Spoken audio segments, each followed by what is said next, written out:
નમસ્કાર મિત્રો, 2012માં દિલ્હીમાં જે નિર્ભયા કાંડ બન્યો હતો તેનાથી આપણે સૌ કોઈ જાણકાર છીએ. તેવી જ ઘટના 2024માં ગુજરાતના ભરૂચના ઝઘડિયા વિસ્તારમાં બની હતી. માત્ર 10 વર્ષની બાળકી ઉપર એક નરાધમ દ્વારા દુષ્કર્મ આચરવામાં આવ્યો હતો તથા તેના ગુપ્તાંગમાં સળીઓ ભરવીને તેને મારવાનો પ્રયાસ કરવામાં આવ્યો હતો.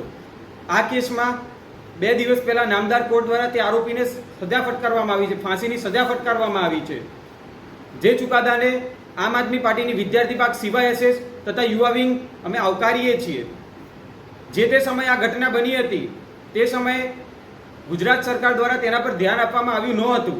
તેના વિરોધમાં આમ આદમી પાર્ટીની વિદ્યાર્થી પાક સીવાયએસએસ તથા યુવા પાક દ્વારા 25 ડિસેમ્બરના રોજ જ્યારે ગુજરાતના મુખ્યમંત્રી શ્રી ભૂપેન્દ્રભાઈ પટેલ કાંકરિયા કાર્નિવલનું ઉદ્ઘાટન કરીને પરત ફરી રહ્યા હતા ત્યારે તેમનો કાફલો રોકીને આ દીકરી માટે ન્યાય માંગવામાં આવ્યો હતો.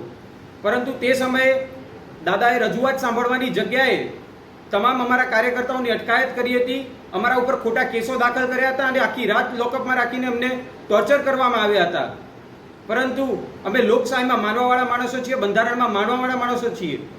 આજે એક લોકશાહીની જીત થઈ છે.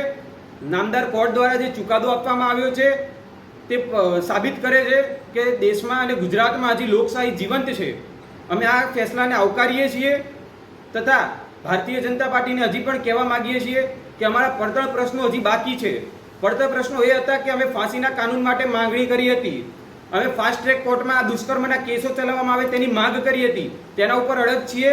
આગળના સમયમાં વધુ મજબૂતાઈથી આના ઉપર લડીશું તથા ગુજરાતની જનતા, યુવાનો, મહિલાઓ તથા વિદ્યાર્થીઓ માટે મજબૂત અવાજ બનીશું. જય હિન્દ, જય જય ગરવી ગુજરાત. લડીશું, જીતીશું.